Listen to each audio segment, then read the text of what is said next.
हमारे तटीय पड़ोसी देश श्रीलंका के ना एक नेता हैं अनुरा कुमारा दिसानायके।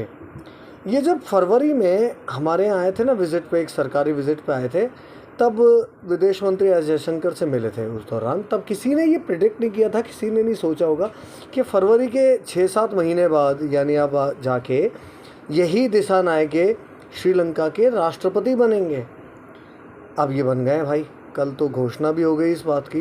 पहले राउंड की वोटिंग में इनको 42% लगभग वोट मिले। जब ये 2019 में पहली बार चुनाव लड़े थे ना, तब इन्हें सिर्फ 3% वोट मिले थे। 19 से 24 तक ये 3 से 42% तक आ गए और अब राष्ट्रपति निर्वाचित होने वाले हैं। घोषणा इसकी हो चुकी है। आधिकारिक घोषणा, ऑफिशियल अनाउंसमेंट भी इस बात की हो जाएगी। और इसके साथ ही ये श्रीलंका के पहले मार्क्सवादी यानी कम्युनिस्ट राष्ट्रपति बन जाएंगे। 52 साल के दिसानायके एनपीपी गठबंधन से चुनाव लड़ रहे थे। अपनी पार्टी को रिप्रेजेंट करने वाला, इनकी पार्टी को प्रतिनिधित्व देने वाला एक गठबंधन था और इससे ये चुनाव जीत कर यहाँ पहुँच चुके हैं। अब मुसीबत नहीं, आप तो विडंबना कहेंगे इसे, कि भारत में जो सत्तारूढ़ भारतीय जनता पार्टी है वो दक्षिणपंथी विचारधाराओं की पार्टी है और श्रीलंका में बिल्कुल हमारे सटे हुए पड़ोस में वामपंथी विचारधाराओं वाला राष्ट्रपति बनेगा।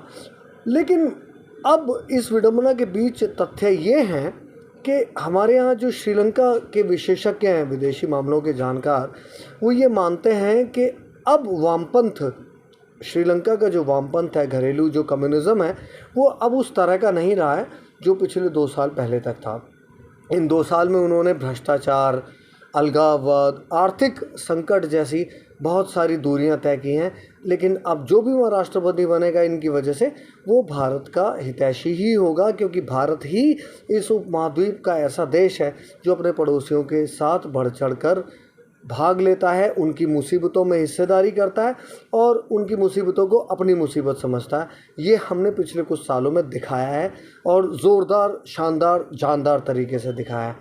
तो अब मान के चलते हैं कि दिसानायके भले ही मार्क्सवादी हों, कम्युनिस्ट हों, चाइना के साथ इनकी नज़दीकियां संभावित मानी जा रही हों, लेकिन ये भारत के बारे में ज़रूर दूरगामी सोच रखेंगे।